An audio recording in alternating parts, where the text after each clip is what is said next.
las autoridades de las Naciones Unidas, a los representantes de los países miembros y a todos los ciudadanos del mundo que sigan atentamente esta cumbre, buenos días.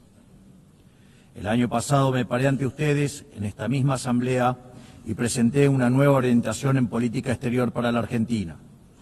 Sostuvimos que era imperativo un retorno a las ideas de la libertad, a los principios inmortales que sostienen la dignidad de la vida, la libertad y la propiedad de todos los individuos bajo la ley, y la necesidad de que la cooperación internacional tenga como fin precisamente asegurarlas. Sin embargo, advertí que la ONU se había alejado de su norte en las últimas décadas. El exitoso modelo de Naciones Unidas que hablaba de la necesidad de paz sin victoria y que se fundaba en la cooperación de los Estados-nación, se vio reemplazado por un modelo de gobierno supranacional de burócratas internacionales que buscan imponerle a los ciudadanos del mundo un modo de vivir determinado. Así es como pasamos de una organización que pretendía mediar la paz entre pares a una organización que pretende decidir no solo qué debe hacer cada Estado-nación, sino también cada uno de los individuos en las distintas latitudes del planeta. Nosotros creemos en el fin original de este organismo. Creemos que existen problemas globales que requieren del diálogo y la cooperación internacional para ser resueltos.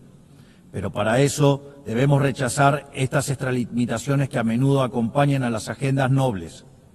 Como sostuvimos el año pasado, no acompañaremos nunca el cercenamiento de libertades individuales, comerciales, ni la violación de los derechos naturales de los ciudadanos de los Estados miembros. Y durante el último año y medio hemos votado en consecuencia. Esto lo digo a sabiendas de que muchos no comparten mis palabras, porque como siempre dije, es preferible decir una verdad incómoda que una mentira confortable. En esta línea, hoy quiero hablarles acerca de un problema específico que enfrentan todos los países modernos. Actualmente, en todo el mundo se está planteando una contradicción entre el presente y el futuro, un problema de índole política, económica y filosófica, en cuya respuesta se juega el destino de la humanidad toda. Si lo llevamos a los términos de comodidad e incomodidad que he planteado, el mundo entero parece estar estancado en el confort del presente, haciendo caso omiso a las consecuencias que esto pueda traer en el futuro. Como la incomodidad le resta voto y poder a quien lo asume, los dirigentes prefieren hacer todo lo que está a su alcance para mantener el statu quo heredado, aunque sea a costa de las consecuencias futuras. Incendian el futuro para mantener caliente el presente. Así, los estados contemporáneos han entrado en una dinámica muy compleja de revertir, en la que los incentivos tanto de la población como de los políticos apuntan a privilegiar el repartir la riqueza de hoy por sobre generar la riqueza de mañana. En todo momento, los tomadores de decisiones tienen frente a sí la decisión de o bien preservar el legado que les fue encomendado o bien destruirlo. Este legado puede ser riqueza acumulada, capacidad productiva, leyes o cualquier cosa que haga el bien común. Por lo general, si incineran su legado, si optan por la comodidad, tendrán grandes beneficios presentes, pero sufriendo costos futuros aún mayores. Si yo dispongo de un ahorro hoy, lo pierdo para mañana. Si lo mantienen por el otro lado, preservan el crecimiento y la prosperidad, tanto de sí mismos como de las generaciones futuras. Es decir, es necesario encontrar un equilibrio para que el pan de hoy no signifique hambre para mañana y así poder garantizar un incremento sostenido del bienestar, algo que los economistas llamamos crecimiento económico. Dicho crecimiento a veces se podrá sentir lento y a veces podrá verse frenado momentáneamente porque el progreso nunca es lineal. Pero es precisamente con su consistencia a largo plazo lo que ha revolucionado sistemáticamente el mundo y ha sacado a miles de millones de la pobreza. La diferencia entre crecer 0 y crecer 2% a largo plazo es la diferencia entre el estancamiento y la prosperidad. Los argentinos sabemos mucho del tema, siendo el único país de la región que no creció en los últimos 15 años. En el plano legal, la condición del crecimiento es la sacralidad de la propiedad y del libre mercado, que no es otra cosa que la libre cooperación entre pares, porque sin derecho de propiedad no hay ahorro, sin ahorro ni capacidad de intercambiarlo libremente no hay inversión, y sin inversión no hay crecimiento posible. Pero no está en el interés individual del político respetar estos principios, porque es precisamente en el agrandamiento del Estado a costa de las libertades de ciudadanos donde el político gana poder. Es así que para el político siempre será redituable sacrificar el futuro en el altar del presente, porque consumir el capital acumulado genera bienestar momentáneo y ese bienestar momentáneo genera votos. Pero a cambio está sacrificando un futuro de mayor crecimiento, haciendo que la riqueza acumulada sea cada vez menor en el tiempo. La mayor manifestación de ello es aquellos países que muestran una orgía de aumento del gasto público, ya que el Estado no crea riqueza, sino que la roba, sino que la destruye. En este esquema, el político gana poder por vía doble, se legitima democráticamente y obtiene más recursos para gastar. Es decir, el político tiene un doble incentivo para fomentar esta traición intergeneracional, porque aunque en el futuro todos pierden, en el presente él más que nadie gana. Y en este sentido, si un hombre grande es aquel que siembra árboles cuya sombra sabe que nunca disfrutará, aquel que tala los árboles que otros sembraron para así construir su silla de poder, es un hombre miserable, en definitiva, es un hombre despreciable. Este es el gran mal y la gran trampa a la que casi todas las naciones están de a poco sucumbiendo, porque cuando este proceso se lleva adelante, el crecimiento se estanca, y cuando el crecimiento se estanca, la demanda de redistribución se recrudece. Entonces el político populista grita con más fuerza, apelando a la envidia y al resentimiento.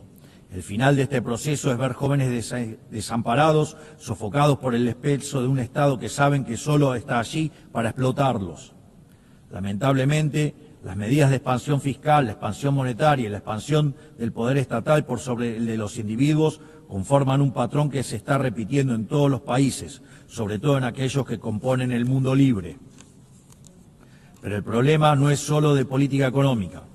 Lo vemos también cuando se viola la igualdad ante la ley o se abren las puertas de forma indiscriminada a la inmigración por razones políticas.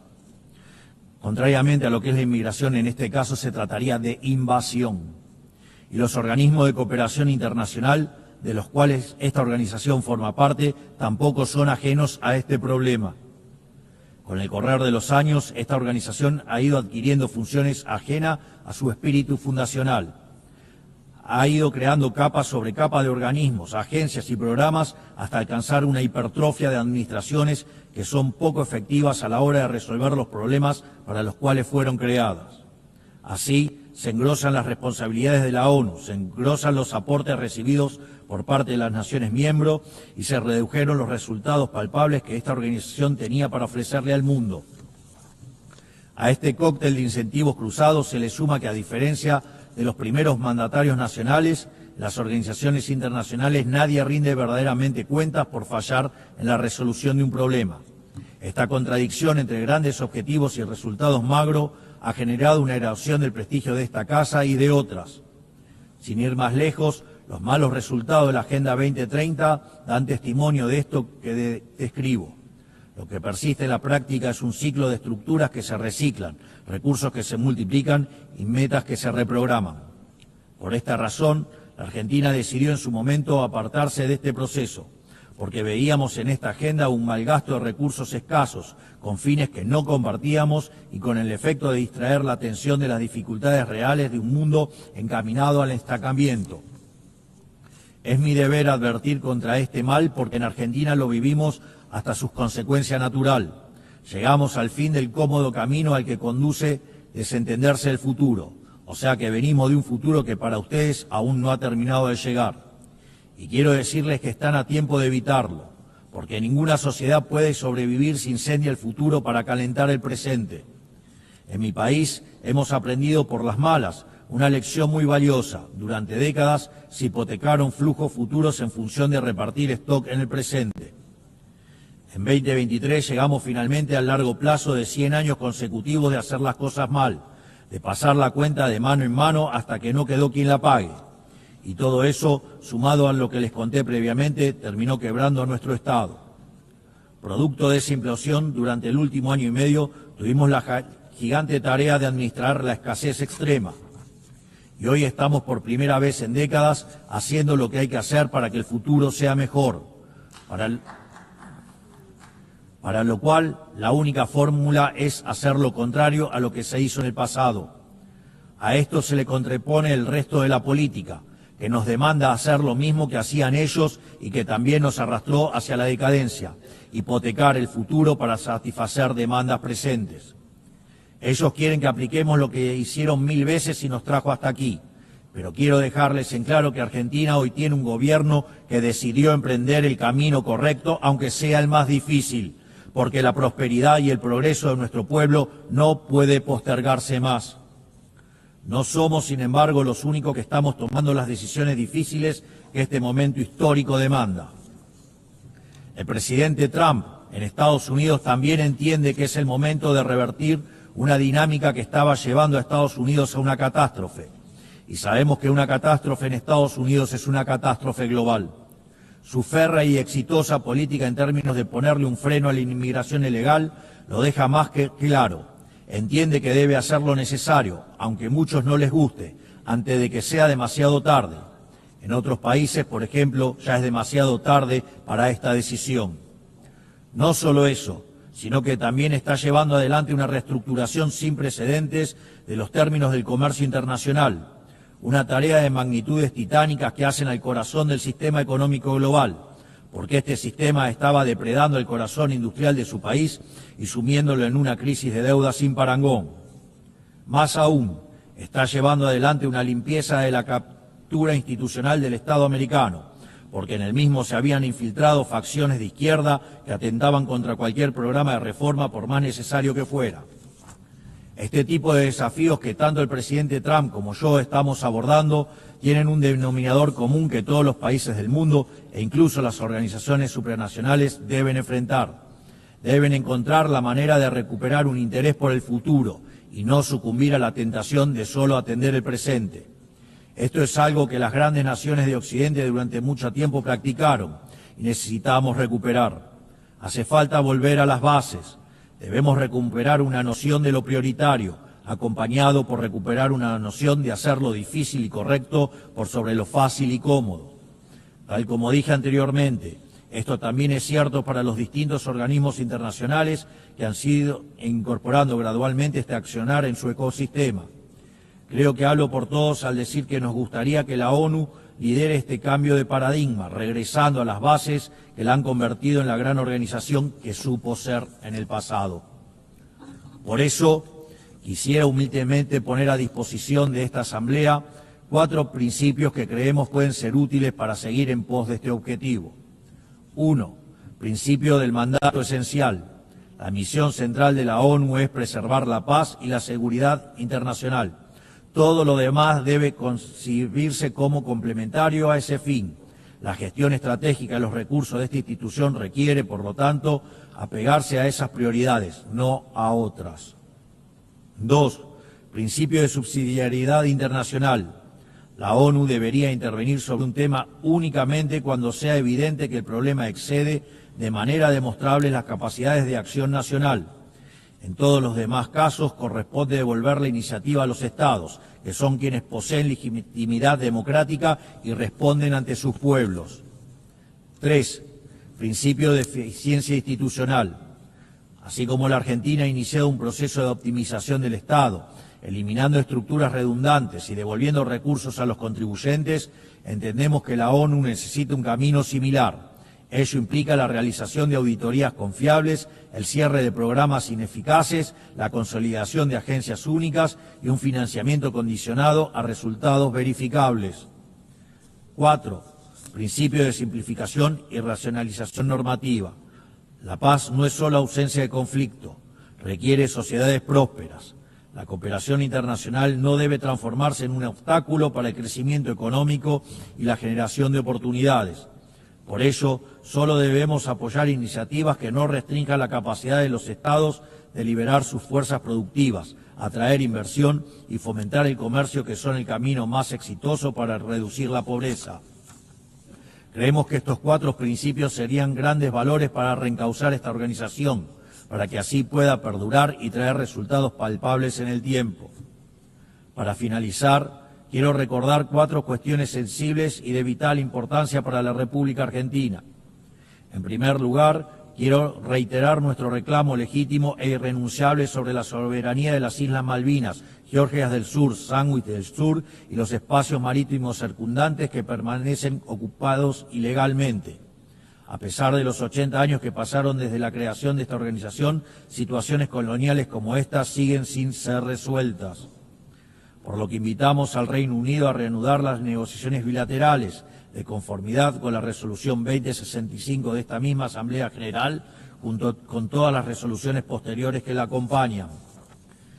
En segundo lugar, quiero manifestar nuevamente mi repudio a las expresiones de violencia fundamentalista que aún existen y se propagan por el mundo.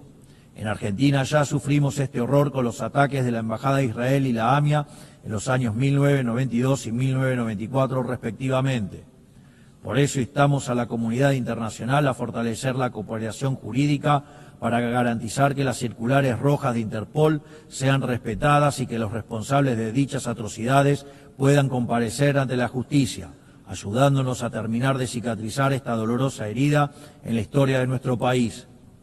Tercero, estamos asistiendo a una escalada inadmisible en la violencia política por parte de la izquierda a nivel global, violencia que en Argentina conocemos muy bien. Es inadmisible recurrir a la fuerza allí donde las razones fallan. Por eso repudiamos enfáticamente estos procedimientos que atentan contra las normas básicas de convivencia democrática. Cuarto, la situación del ciudadano argentino Nahuel Gallo, secuestrado y detenido de manera arbitraria en Venezuela sin imputación, sin asistencia legal ni consular. En palabras simples, una desaparición forzosa. Exigimos al gobierno de Venezuela su inmediata liberación y hacemos un llamado a la comunidad internacional para que acompañe este reclamo legítimo en defensa de los principios más básicos del derecho internacional y de la dignidad humana. Finalmente, reiteramos nuestra exigencia de liberación inmediata de los rehenes que aún permanecen cautivos en Gaza. Finalmente, que Dios bendiga al mundo libre, que las fuerzas del cielo nos acompañen. Muchas gracias a todos.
Conforme a lo establecido por el artículo 75 de la Ley 26.522 de Servicios de Comunicación Audiovisual, transmiten LRA Radio Nacional, LS82 TV Canal 7, la televisión pública, junto a todas las emisoras que integran la cadena nacional de radio y televisión del país, y el servicio internacional RAE, Radiodifusión Argentina al exterior.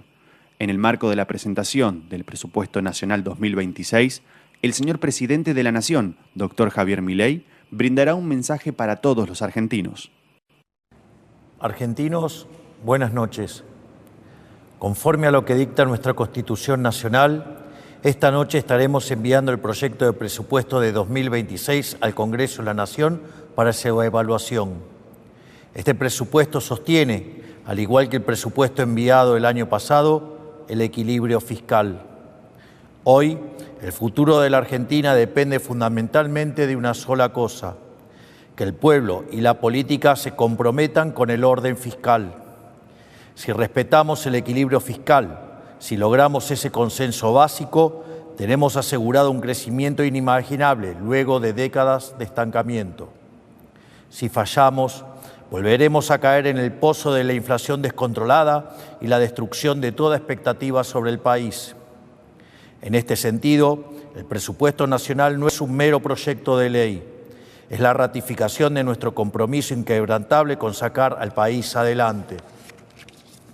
El equilibrio fiscal es la piedra angular de nuestro plan de gobierno y es un principio no negociable que le hemos planteado a la sociedad desde el comienzo de nuestra gestión. Ningún país del mundo puede funcionar correctamente sin un presupuesto equilibrado. Por eso, los políticos en todo el mundo encuentran consensos y acuerdos para sancionar la ley de leyes. Entendemos que el equilibrio fiscal parezca un mero capricho, pero no es, ni más ni menos, que la solución definitiva a los problemas que azotan desde hace décadas a la Argentina. Sin embargo, esta solución tiene plazos de desarrollo largos, como cualquier solución verdadera. En ese recorrido, los éxitos que nuestro programa tuvo y sigue teniendo son parecidos a los cimientos en la construcción de un edificio. Son el primer paso necesario para desarrollar la obra. Son sus componentes esenciales, dado que sin los cimientos el edificio colapsa. Nosotros celebramos estos éxitos porque sabemos la importancia que tienen. Celebramos la baja sostenida de la inflación, la baja de la pobreza, la baja de los impuestos y la salida del cepo como grandes logros porque efectivamente lo son. Pero también es cierto que durante estos 20 largos años muchísimos argentinos lo han perdido todo y les ha ido cada vez peor. Por eso quiero decirles a todos los argentinos, más allá del éxito que haya tenido nuestra gestión en corregir el descalabro de décadas, entendemos que muchos aún no lo perciban en su realidad material. Quisiera destacar que, por cómo fue configurado el plan de gobierno, los años más duros de afrontar fueron los primeros. Y por eso podemos afirmar, como hemos hecho en tantas otras veces, y pese a las turbulencias coyunturales, que lo peor ya pasó. Es por eso que una vez más quiero agradecerles a ustedes por el enorme apoyo que han demostrado a lo largo de este primer periodo. Ustedes son los protagonistas de este proceso. Ustedes son quienes han emprendido el arduo camino de crecer y abrazar las ideas de la libertad, que no son otras cosas que la de una nación madura. El temple de los argentinos es heroico y por eso les quiero dar las gracias. Pero también quiero ser claro con una cosa. Cuando yo digo que el rumbo está fijado en piedra y que el equilibrio fiscal no se negocia, no lo digo por capricho o preferencia personal. Lo digo porque hacer lo que estamos haciendo es el único camino para que la Argentina salga de forma definitiva del ciclo del desencanto consecutivo en que vivimos hace décadas. No hay otro camino que el de equilibrio fiscal, el orden monetario y por ende el orden cambiario. Tenemos que entender de una vez y para siempre que hay una relación directa entre el orden fiscal, la baja del riesgo país, el crecimiento económico y la prosperidad. Todos los demás caminos ya se intentaron y fracasaron rotundamente. No debemos caer presos de falsos dilemas que nos quieren proponer. No es a través del déficit fiscal que atenderemos la necesidad de los más vulnerables. De hecho, ese remedio probó ser peor que la enfermedad. El camino del déficit fiscal financiado con emisión ya se probó y nos llevó al retorno de la inflación descontrolada y al estancamiento. El camino del déficit fiscal financiado con deuda ya se probó y nos llevó a heredar una deuda pública de 500.000 millones de dólares y una historia que nos ha mostrado como defolteadores seriales, motivo por el cual los mercados nos castigan, aún siendo uno de los 5 países en el mundo que tienen equilibrio fiscal. Es decir, todos los experimentos posibles fueron ensayados en este país por los más variados alquimistas de la economía. Durante más de 100 años fuimos el laboratorio de las teorías más descabelladas, porque los políticos decían tener la receta para poder gastar de más sin consecuencias. Durante décadas nos dijeron que se podría salir de la crisis supuestamente estimulando el consumo, que es un eufemismo para decir emitir más dinero. Y así pasaron toda clase de políticos por el gobierno, intentando aplicar esta supuesta receta mágica inventada por John Maynard Keynes del déficit fiscal, emisión monetaria, regulación y control. El resultado es que somos el único país que pasó de ser un país desarrollado a un país subdesarrollado. Incluso llegamos al punto de convertirnos en el único país de la región que no creció en los últimos 15 años. Por esto mismo, desde el primer momento planteamos que el problema no era el cocinero, sino la receta. Y aunque algunos crean que esto ya lo vieron, los que digan esto están equivocados. Nunca vieron algo como lo que está llevando adelante nuestra gestión, porque lo que cambió es la receta. La última vez que Argentina tuvo superávit fiscal sin estar en default fue hace más de 120 años. Ningún argentino vivo experimentó jamás la Argentina que estamos construyendo. Es precisamente por esto que a veces nos entusiasmamos de más, porque nos emociona el futuro que vemos en el horizonte. Pero también es precisamente por esto que esta vez el esfuerzo que todos los argentinos estamos haciendo vale la pena. Este proyecto que hoy estamos presentando, al igual que el que presentamos el año pasado, busca que nuestro programa económico y reformista pueda tener un soporte legal y administrativo y pueda contar con el respaldo del Congreso. Este proyecto se ciñe a una regla fiscal inquebrantable. Como ya mencioné, está planteado con superávit primario tal que, al cierre del ejercicio, Argentina se encuentre con superávit fiscal o, en el peor de los casos, en equilibrio fiscal. Es tal nuestro compromiso con el camino del equilibrio fiscal que este presupuesto presenta el menor nivel de gasto a nivel nacional en relación al PBI de los últimos 30 años. Para que se den una idea, el nivel de gasto de nación está por debajo del nivel de gasto de las provincias por primera vez desde la década del 90. A su vez, este presupuesto cuenta con restricciones de financiamiento, impidiéndole al Tesoro financiarse a través del Banco Central, porque esto implicaría emisión monetaria y el retorno al infierno inflacionario. También presenta una regla de estabilidad fiscal, es decir, que si los ingresos caen o los gastos superan a lo previsto, se deberán ajustar partidas para mantener el equilibrio fiscal. Este presupuesto le asigna 4.8 billones de pesos a las universidades nacionales, aumenta el gasto en jubilaciones un 5% y en salud un 17%, ambas partidas por encima de la inflación. El gasto en educación también aumenta un 8% por encima de la inflación. Por otro lado, habiendo realizado las auditorías pertinentes, el monto recibido por cada pensionado por discapacidad también aumentará en un 5% por encima de la inflación del 2026. En definitiva, si el presupuesto es el plan de gobierno y el 85% de este presupuesto será destinado a educación, salud y jubilaciones, eso quiere decir que la prioridad de este gobierno, tal como siempre dijimos, es el capital humano. Asimismo, este presupuesto es el primer presupuesto de la historia argentina en incluir el régimen de extinción de obligaciones recíprocas para seguir recomponiendo la relación entre el Estado Nacional y las provincias. Esta es una deuda histórica que debemos resolver como país, pero que debe ser atendida con un férreo compromiso con el equilibrio fiscal y que por ello contará con un presupuesto específico dentro de la ley de leyes. Además, insistiremos en restituir la tan bastardeada presunción de inocencia fiscal. Para eso mismo buscamos crear un régimen simplificado de declaración jurada de ganancias. Se acabó esa absurda idea de que el Estado considere a todos sus ciudadanos como criminales de manera preventiva. Pero el presupuesto no es un mero papel sin consecuencias. Es la hoja de ruta de hacia dónde vamos.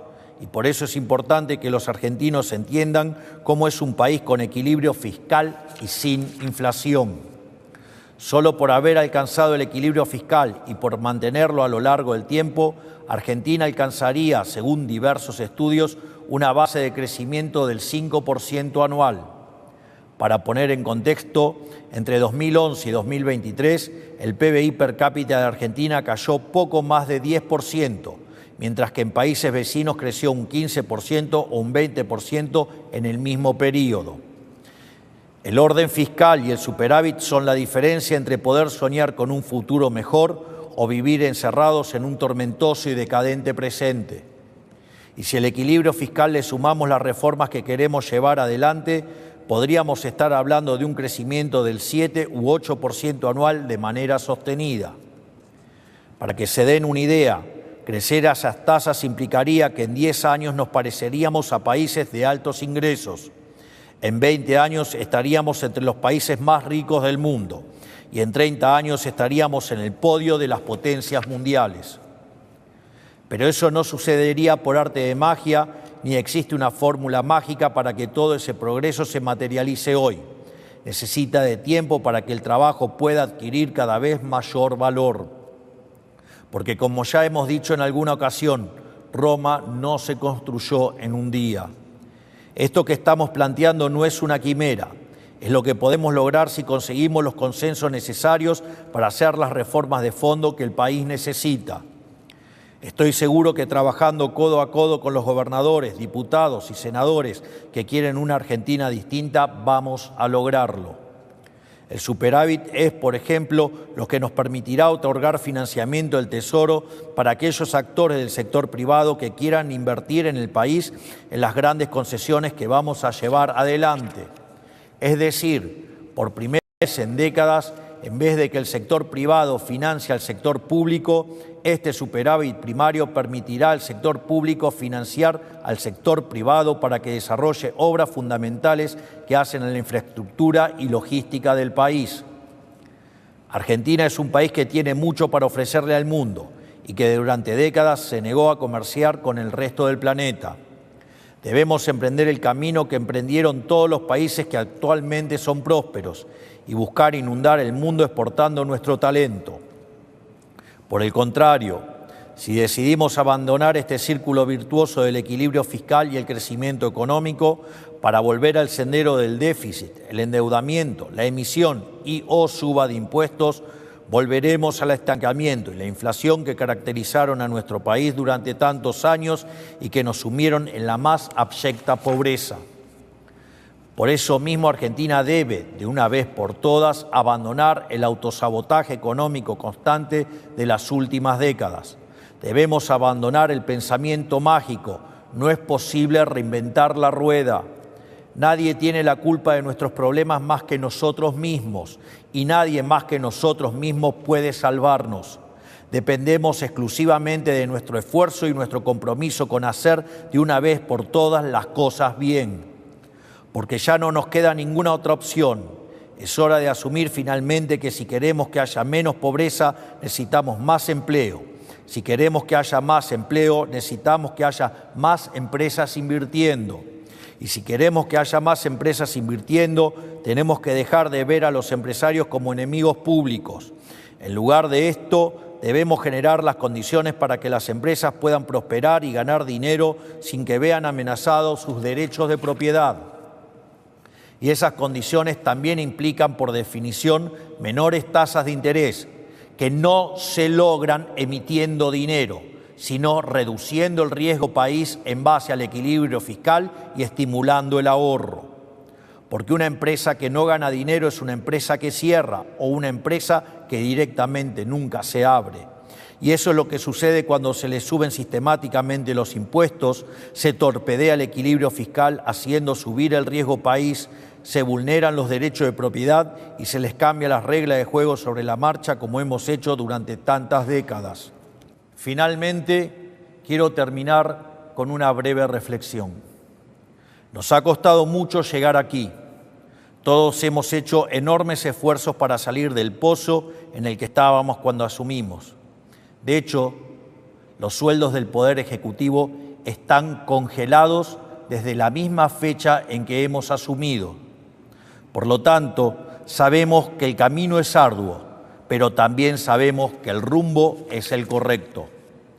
Tenemos que entender como país y como sociedad que si no terminamos el proceso de cambio que hemos emprendido, habremos tirado a la basura todo el esfuerzo que hemos hecho. No aflojemos. Hagamos que todo este esfuerzo valga la pena. Que Dios bendiga a los argentinos, que la fuerza del cielo nos acompañen. Muchas gracias a todos. Buenas noches. Conforme a lo establecido por el artículo 75 de la Ley 26.522 de Servicios de Comunicación Audiovisual, transmitieron hasta aquí LRA Radio Nacional, LS82 TV Canal 7, la televisión pública, junto a todas las emisoras que integran la cadena nacional de radio y televisión del país, y el servicio internacional RAE, Radiodifusión Argentina al exterior. A partir de este momento, las emisoras participantes continúan con la difusión de sus respectivos programas.